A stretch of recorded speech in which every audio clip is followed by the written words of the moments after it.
You already know.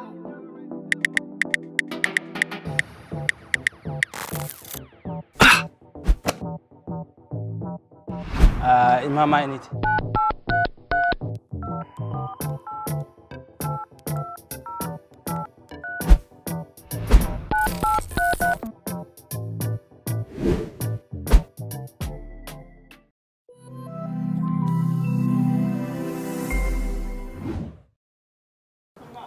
Ndabaramukije nongera ndabaha ikaze mwese mukurikirana ibiganiro vya Isanamu Online TV.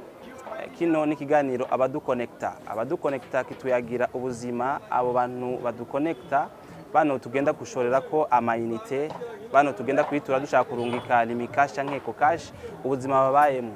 Benshi baba bafise ivyo bari bashaka kuzoshika ko ariko bakisanga bariko barakora kano kazi. Nico gituma twashimye kuba yagisha umwe atubwire histoire y'ubuzima bwiwe, atubwire ingene kano kazi kamufasha kuba muri kino gisagara. Gumana nanje rero muri kino kiganiro dutangurire ni umutumire turi kumwe hano mu kinama. Sinzi ko ushobora kwidondora.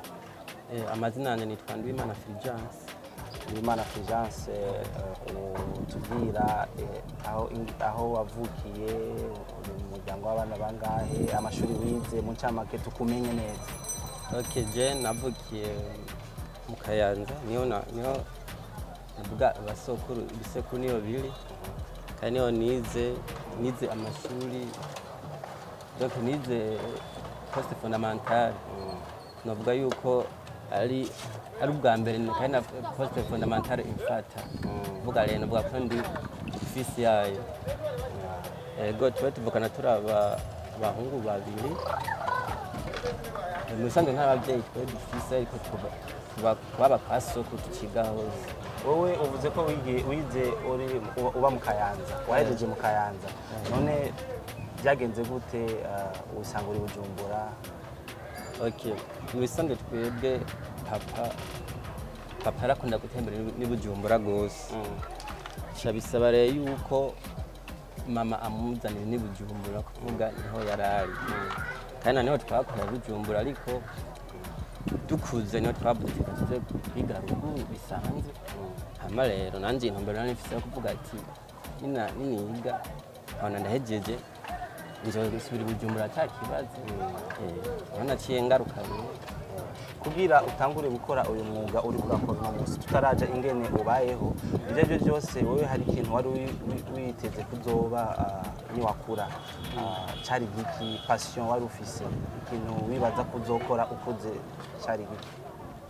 Jewe nasabye ko notora na tara ya papa, nzi ko nzoba mu banderi musanze.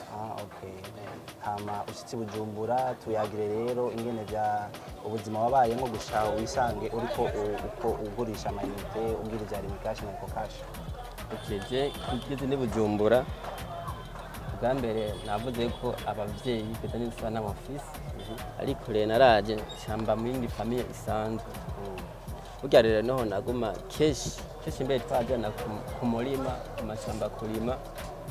Hama niho misi iheze azanza ngaha nyene hari abandi babikora, ndabegera nyene bambwira ingene bikorwa n'uburyo bitwara. Hama rero niho mu nyuma naguranye aho nsanzwe mba, ndabwira ati nimumpe sinkanimire nanjye ndabikunda tangira ariko nazamura agatahe nanjye. Ni kuvuga watanguje umutahe wa 5000. Hama rero tubwire experience, tubwire ingene ayo mafaranga bivanye n'ibintu ukora ubayeho biroroshe kubaho. Okay, je novuga ati biroroshe gose, biroroshe kubera kuva ico gihe bakimara kubona yuko umutahe ndawufise barashoboye kwikika yuko n'abandi amahera menshi muri bya limikasha. Agira naho rero bafata ingingo yuko mbere basi bamfata nk'umuntu yakuze, mare ndaza kwipangira, ndipangiye kuba ndigenga. Kuvuga ubeshejeho n'ibi bintu nyene ukora bya bindi bintu nkora. Rero dushaka kutubwire kandi hari ikintu kimwe gikunda gushikira abantu ugasanga nk'ubu wewe uratubwira ingene byahereye iyo urashika ugeza wisanzwe uri kurakora uno mwuga ibyo byose utanga ikintu harabaho ibyo twita kunyuzura nihe gafe iyo barakubayeko nikihe kibazo cyo carakubayeho ugeza wiyumvira uti no kumana biba nkisubira ruguru. Okay. Ona misanzwe akazi kose intango ya igora. Kandi uze uri mushasha ngakora nk'umuntu asanzwe abikora. Kuvuga rero ikintu cyambere utunyungurirwa iyo uje bwa mbere donc nabakiriye bufise mezi nk'abiri ya mbere bisanzwe ageraho mvuga ati nyine ngo biheba mugabo plus mari gihe kinini isi n'abantu bakumenyera bakakumenya hamwe cyose n'abantu bavuga ati tiko turarengana nk'abantu baba ngaha bavuga ati je ntashobekana kasi neme kuvuga biroroshe bifata umwanya ariko biroroha iyo umaze kubigira gukreya abakiriya biwawe bifata umwanya gusa mugabo urumva ati dukamenya none nk'ubu wewe abantu birigwa mu marigara abantu birigwa bari ngaho nyine atakintu bakora ubahanura iki donc wobabwira iki kugira ngo babeho nkuko namwe mubayeho. Ikindi baza impanuro baha nuko bokwegera abandi bantu bafite utwo bakora bakaza baragira ibiganiro babayagira babaza utuntu n'utundi kugira ngo batahure kuko iyo uzaganira n'abantu benshi usanga na wewe ibyiyumviro biguma bihinduka kagera rero umuntu akuganira ikiya ugasanga birakujemo usanga rero wabyinjiyemo. Ubu ukora ibi bintu twebwe muri mwisanamu TV twabise abadukonekta nimwe mudufasha kwikonekta ikintu gikuru uwo partage kugira winteresse abandi bari hanze donc batarakora aka kazi wo ukora ni giki ikintu gikuru umaze gukora ukavuga ati jewe ajyama ibi bintu nkora umaze gukuramo ikintu kanaka ni giki wotubwira? Najewe akazi ndakoze guhera mu kwa kabiri ko ari ku mwaka uheze navuze yuko mu ntango ya migoye sinavuga ko kwa gatatu no kwa kane kintu nabanakuyemo no bwati no kwerekana ariko mu yandi mezi cyende bukaruguru ndafise impene zibiri n'inguru bimwe byose wabironse bivuye muri binyene ukora ariko none abikuye urumva rero abo bandi nicyo kwitwa amatsinda batiyakama yuko bozaba barasuma urusaku rusanzwe baganira n'abandi bantu bakora ubuzi kanaka hama iyo baganira hagira yaho usanga ibyo baganira bibakorako bigatuma rero bahinduka. Ikintu gito canke ubona gishoboka wosaba abariko baraturaba abaturongoye surtout ikintu basaba kugira mworoherwe ingene mukora mwebwe cyo bari nk'ibiki?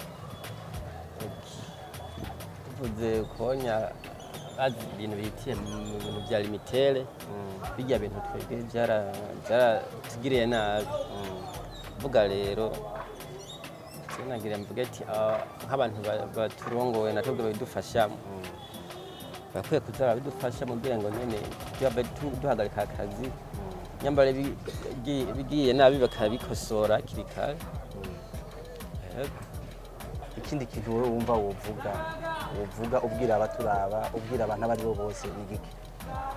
Kuvuga intambwe namuko dukunze guhora nazo agira twihenda nk'ukuntu amahera usanga ari telefone muri biro ntibihuse kukwitaba kandi nabo batubwira yuko wihenza amahera umuntu akamara kuyakurako atanamwe ubaza nagire ndabasaya mvuga ati umuntu babona ko ari karaba telefone bokwitaba byihuse cyose n'ikindi abasaba. Vigence ndagukengurukiye cyane kuri kano kanya duhaye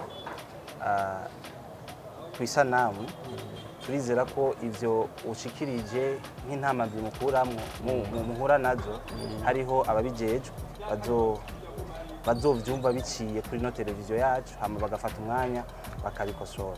Hama ikindi naco ndakwifuriza akazi keza kuno munsi wakoze gupartager no gusangiza ubuzima mubayemo, kandi hariho abantu benshi buzofasha turavyizeye.